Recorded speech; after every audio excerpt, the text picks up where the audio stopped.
Hey, what's up everybody? This is Suburbs501 and today I'm going to go over the lowest recoil build for the new MK47 Mutant in patch 12.11 of Escape From Tarkov.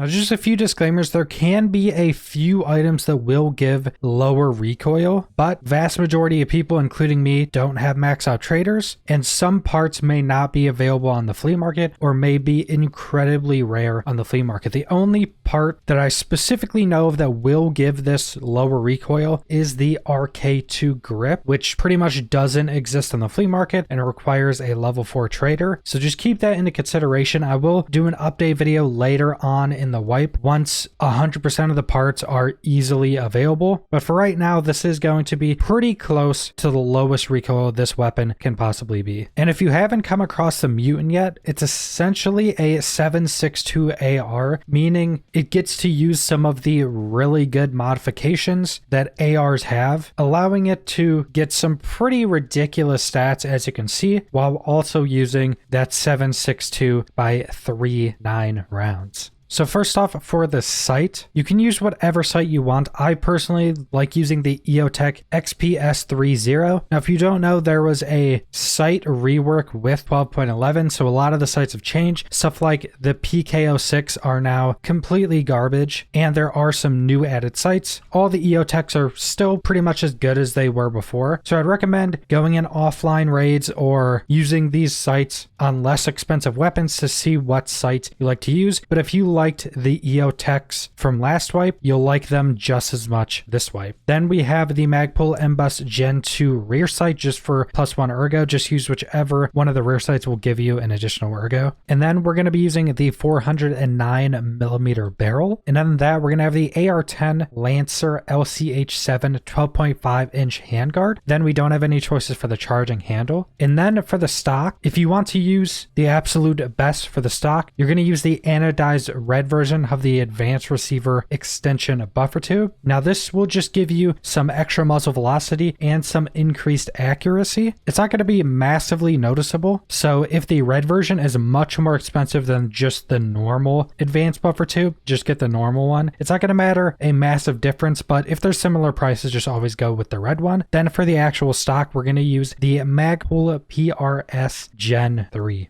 Now next we have the pistol grip. Now you have pretty much two of the same options for the pistol grip. You have the HK Ergo PSG-1 and then you have the Nora Arms Growl S. Now they both give the same amount of ergo and they're pretty much the exact same grip. Now the Nora Arms Growl S is technically better because it weighs slightly less, and by slightly less I mean not that much that you'll ever notice. So pretty much just choose whichever one is cheaper at the time. Now it is seeming like the HK Ergo is much more common and cheaper on the flea market right now. Then for the magazine, you also have some choices with this. Now compared to something like an M4 or an HK, and comparing those mags, you have some upsides and some downsides to the magazine options for this weapon. Now you could just go with normal 30 rounders and it's going to work pretty much the same as every other weapon, and you can get the palm mags that do have slightly faster loading times. So if you're really good with keeping 30 round mags loaded, you can definitely use a bunch of 30 rounders and you should be fine. You just have to get good at making sure you always have those loaded and are constantly putting new ammo back into them after fights. Then the other main option you're going to have is the Pro Mag 73 round drum. Now this will obviously give you a lot less ergo, and these do take a lot of time to load. They have like a 60% reduction in load time if I'm not mistaken, but they are a 73 round magazine, which is absolutely nuts, especially for a weapon with only 650 RPM. You can get a lot of fight out of one of these round drums. But keep it in consideration, it's 4 tiles, so you're going to need a specific rig that has a slot of 4 if you don't want to just backpack load these. So it's going to take some additional space if you're wanting to use a 73 round mags. And then we don't have any options for the upper receiver. And next up we have our grip, and this is going to go on the Magpul M-Lock 4.1 inch guide. And then on that, I'm going to have the RK2, which is the slanted foregrip. Now like I said, there is one grip grip that will give you a slightly lower recoil that requires a level 4 trader and currently doesn't really exist on the flea market, and that is the RK2. So that will give, I think, 1 or 2 less recoil, but the RK1 I think overall is much better because it does give a bit more ergo than the RK2, but just keep in consideration if you want the absolute lowest recoil, it's going to be the RK2 whenever you're able to get your hands on it. And then we don't have another option for the gas block. And then for the muzzle brake and silencer combo, we're going to be using the Sig Sauer taper muzzle adapter. And then on that, we're going to have the Sig Sauer SRD762QD sound suppressor. And then with that, we're also going to have the Sig Sauer 2-port muzzle brake. And this is one of the spots where this weapon becomes incredibly good because this combination of muzzle brake and silencer is actually incredibly good. It does lower your ergo quite a bit, like all silencers, but the recoil reduction you get with this combination while also being silenced is pretty ridiculous. That's how we're able to get to 38 vertical recoil on a fully automatic 7.62 rifle, which is just absolutely ridiculous. And then for our tactical device, we're going to be having it on a Magpul M-Lock 2.5 inch guide. You can put this wherever you want. And then I'm going to be using the D-Ball tactical laser device. Gives you pretty much all the tactical device options. So I just recommend using this one. It's not going to really be that much more expensive than pretty much any of the other tactical devices. So that is the entirety of the lowest recoil build for the MK47 Mutant. I think this is absolutely going to be one of the overall best weapons in the game. You're using that 7.62 round with ridiculously low recoil with 650 RPM and big magazines. So I think it's absolutely going to be one of the strongest weapons in the game. I think only something like an M4 or HK will beat this in close range because of their higher fire rate. But I think at medium ranges, at long ranges, this is going to just shred everything and be one of, if not the best weapons for doing so. And also keep an eye out, I'm going to be coming out with what I think is the best build for this weapon pretty soon. So subscribe if you want to see more Escape from Tarkov videos. Leave a like if you liked the video. Leave a comment down below what you guys think about this weapon and this build. And thanks for watching.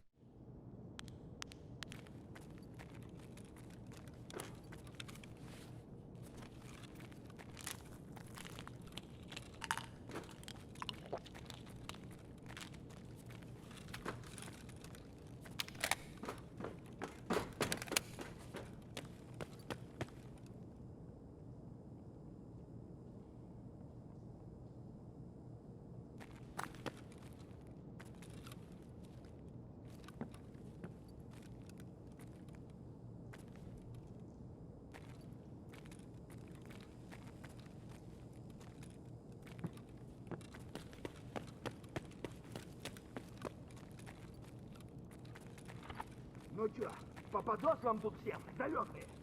А ничего, сколько всё продам за хрень.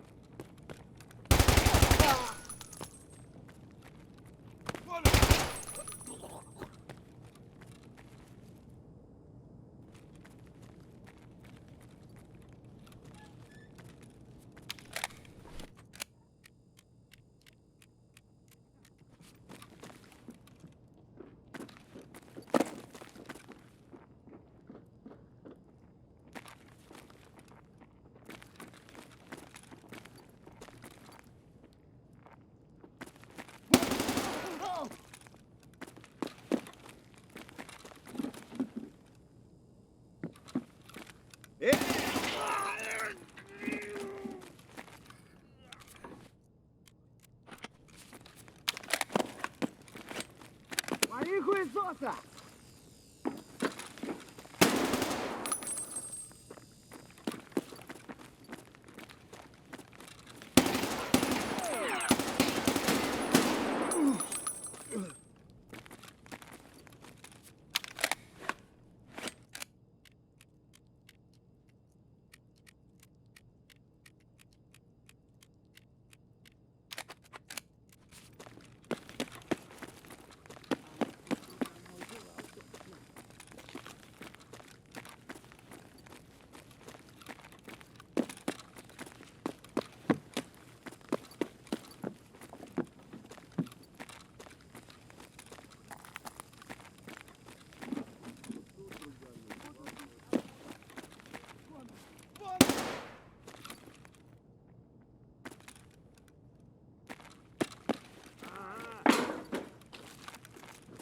Есть, что нет?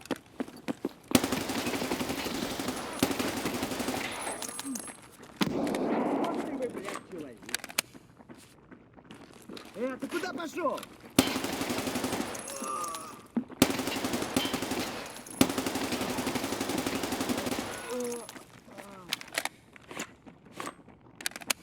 Вот!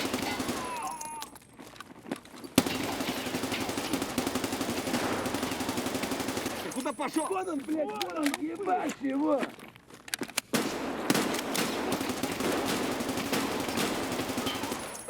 Вот он!